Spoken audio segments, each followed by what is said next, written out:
Chronic limb, what's that word? Ischemia. Ischemia. What's that mean? What does ischemia mean? That can't be good. It sounds terrible. What is ischemia? What is ischemia? Huh. Are your air fresheners causing your cardiovascular disease? So I just was sent this clip of an episode of the Joe Rogan podcast with Dr. Shauna Swan, PhD. She's an epidemiologist, and she is talking all about microplastics, forever chemicals like phthalates, and all of the scented products that we have in our everyday life. And the discussion ends up at one of ischemia and cardiovascular disease. So I wanted to walk through this with you guys and talk a little bit about what's true, what we know, and what we don't, because it's a great conversation and it's something that all of us are dealing with in our everyday lives. So without further ado, here is the Joe Rogan Experience and Dr. Shauna Swan. Yeah, I've heard another thing that's really bad for you is incense. Probably varies with the, what's in it. I wouldn't blanket all incense. I haven't studied that. So, well, let's put that into perplexity. What are the, because I know candles are bad for you. Scented candles in particular. Scented, right? Yes, there's the aroma again. See, one of the things that phthalates do is they cause something to hold scent. Mm-hmm. Retain scent. So they're put into perfume and they're put into makeup and they're put into, the things you put on your wall. And so, you want something to smell for a long time, you're going to use phthalates. It says burning incense products, smoke, and chemicals that can irritate your lungs, worsen asthma and allergies, and with heavy long-term use in poorly ventilated spaces may increase risks for heart disease and some cancers. You think incense, you go over to someone's house, they do yoga, they eat vegan, they burn incense, they must be healthy. Right. Long-term health risks, repeated long-term exposure, daily for years, been associated in studies with increased risk of bronchitis, reduced lung function in children, and chronic respiratory symptoms in workers heavily exposed to temple incense. God. Epidemiological studies, mostly in Asian populations with heavy daily use, have linked long-term incense exposure to higher rates of cardiovascular problems, hypertension, coronary artery disease, stroke, chronic limb, what's that word? Ischemia. Ischemia. What's that mean? What does ischemia mean? That can't be good. It sounds terrible. What is ischemia? What is ischemia? Lack of blood flow to part of a body, usually because of an artery, is narrowed or blocked. Severe or prolonged, the affected tissue can be damaged or die. Oh, great. Oh, wonderful. So you think about incense, you think like healthy, natural people. Oh, they burn incense. It sounds lovely. It sounds like they're spiritual. Ah, incense. I used to love incense. I used to use it all. So you guys on this channel know what ischemia is, right? We talk about it all the time, lack of blood flow to an organ. And I think this is just a great example of how everyday products are now coming into a conversation about peripheral arterial disease and poor blood flow. So let's talk a little bit about what Joe and his guests are talking about in this episode. We are looking at incense and scented products. So they're talking about two different things. We are talking about like the forever chemicals, the PFAS, the phthalates. That's what she is talking about.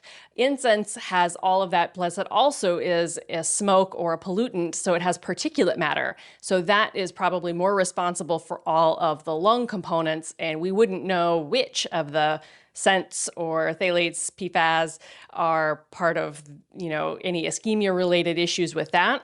But I think it's important now to highlight what does the evidence show about these chemicals in our environment in, the 2020s and the risk of cardiovascular disease, because we talk about inflammation and dyslipidemia and glycemia, like all of the lab markers that we test for all the time and how we're optimizing our health. And we don't really spend nearly enough time talking about our environment and the endocrine disruptors and the microplastics. So you guys might remember there was a very impactful article that came out in 2024, New England Journal of Medicine, looking at micro and nanoplastics in carotid plaque, right? So this is the stuff I scrape out of the arteries of people's necks because they've had a stroke or are at high risk for getting a stroke.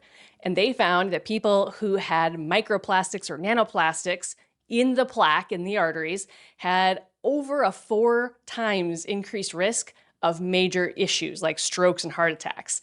So that's a really big deal. Here's the problem though. We don't understand whether the plastics or the PFAS, forever chemicals, we don't know if this is causal, meaning the exposure to this particular thing, like your scented candles or your incense, is causing the plaque, or whether this is an association. People who happen to have high levels of microplastics in their bloodstream are also exposed to high levels of pollution or work stress or something else that we just can't account for. All of the studies that currently exist about microplastics and about forever chemicals are observational. And they're not all going in the same direction, meaning there's at least one analysis that has looked at the forever chemicals and actually found an inverse relationship to cardiovascular disease.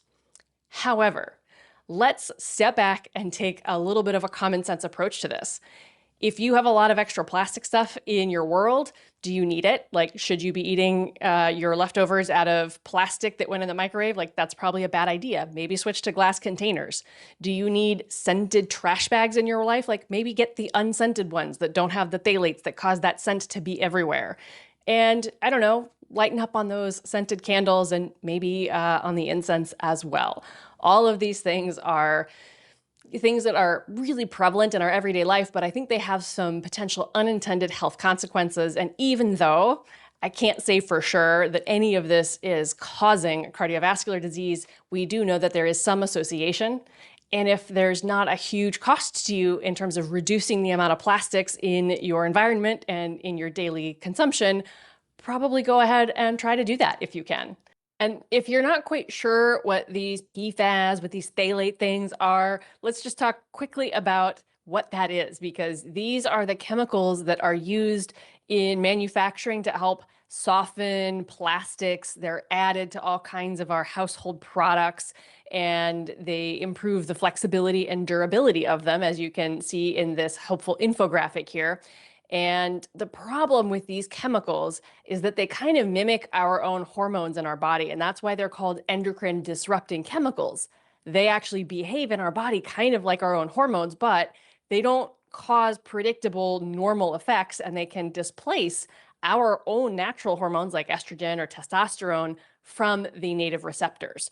So we don't know exactly how they disrupt, but we know that there's a big association with exposure to these types of chemicals over time and endocrine problems, whether that's thyroid or sex hormones or adrenal, all kinds of things have been shown to associate with exposure to these chemicals. So the amount that you can reduce them, one of the biggest exposures that we have actually are those thin receipts in the grocery store or Target or wherever. Like, try not to touch those receipts if you can help it, or just don't get one. Get that all online if you can help it. But those rolls of thermal paper actually have a huge amount of these chemicals in them. So if you can avoid these chemicals, that would be great. And here's to your health. So let me know what questions you have. Drop those down in the comments below, and let me know what you think about the rest of this episode with Joe Rogan. Until next time, guys, take really good care.